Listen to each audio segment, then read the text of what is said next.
शेतकऱ्यांविषयी त्यांनी मांडल्या।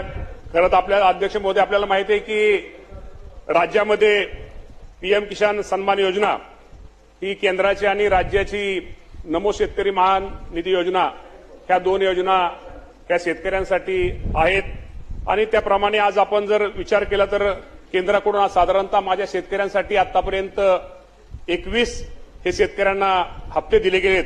त्याची एकूण सगळी जर रक्कम जर विचार केला तर साधारणतः 39,309 कोटी एवढी रक्कम ही केंद्र सरकारने माझ्या महाराष्ट्रातील शेतकऱ्यांसाठी त्यांनी ती दिलेली आहे। आणि महाराष्ट्राचा जर आपल्या राज्याचा जर विचार साधारणतः एक हप्ता साधारणतः 1814 कोटी रुपये। मगाशी जे आपल्या सदस्यांनी जे विषय विचारला की त्यांच्या सोलापूर जिल्ह्याचा त्यांनी विषय विचारला तर सोलापूर जिल्ह्यामध्ये साधारणतः 6,99,000 लाभार्थी पात्र शेतकऱ्यांपैकी साधारणतः 6,82,000 शेतकऱ्यांना आतापर्यंत आपण त्याचा लाभ हा दिलेला आहे। त्यामुळे त्यांचा जो प्रश्न आहे की ही जी योजना आहे केंद्र सरकारची ह्या केंद्र सरकारच्या योजना ही साधारणतः त्याचा कट ऑफ डेट ही पूर्वीच्या वेळेस केंद्राने योजना जी आपण केंद्राने ते राज्याने त्याप्रमाणे राबवली साधारणतः 1 फेब्रुवारी 2019 की त्याच्या अगोदर असणाऱ्या शेतकऱ्यांसाठी 1 फेब्रुवारी 2019 नंतर जर कुणी नवीन शेती घेतली तर तो लाभार्थी तो शेतकरी यामध्ये पात्र ठरत नाही।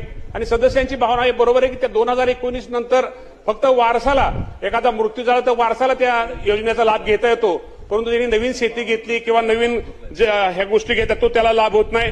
त्या बाबतीमध्ये आम्ही निश्चित प्रकारे केंद्र सरकारकडे आम्ही प्रस्ताव दाखल केलेला आहे। आम्ही वारंवार त्यांनी विनंती पत्र दिलेली आहेत। मी स्वतः कृषी मंत्री झाल्यानंतर माझ्या अगोदर मला वाटतं कोकाटे साहेब असतील किंवा हे असतील आम्ही दोघांनी मी सुद्धा पत्र साधारणतः जानेवारी महिन्यामध्ये पत्र हे केंद्र सरकार दिले, कारण आता हे निकषामध्ये आता बदल करणं गरजेचं आहे। कारण काय 1 फेब्रुवारी 2019 नंतर त्यानंतर अनेक शेतकऱ्यांनी नवीन जमीन घेतलेली जे गरीब शेतकरी त्यांना हा योजनेचा लाभ मिळाला पाहिजे। या बाबतीमध्ये केंद्राकडे आमचा सगळ्यांचा पाठपुरावा चालू आहे। आणि सोलापूर जिल्ह्यामध्ये सुद्धा जे काय अपात्र त्यांनी जे सांगितलं की काय शेतकरी पात्र शेतकरी आहेत, परंतु पात्र शेतकरी असले तर निश्चित प्रकारे त्यांना जास्तीत जास्त या योजनेचा लाभ हा राज्याची योजना असू द्या किंवा केंद्राची योजना असू द्या हा शेतकऱ्यांना लाभ दिला जाईल। जर आपण राज्याचा जर विचार केला तर साधारणतः राज्याने सुद्धा 7 आतापर्यंत शेतकऱ्यांना हप्ते दिलेले आहेत।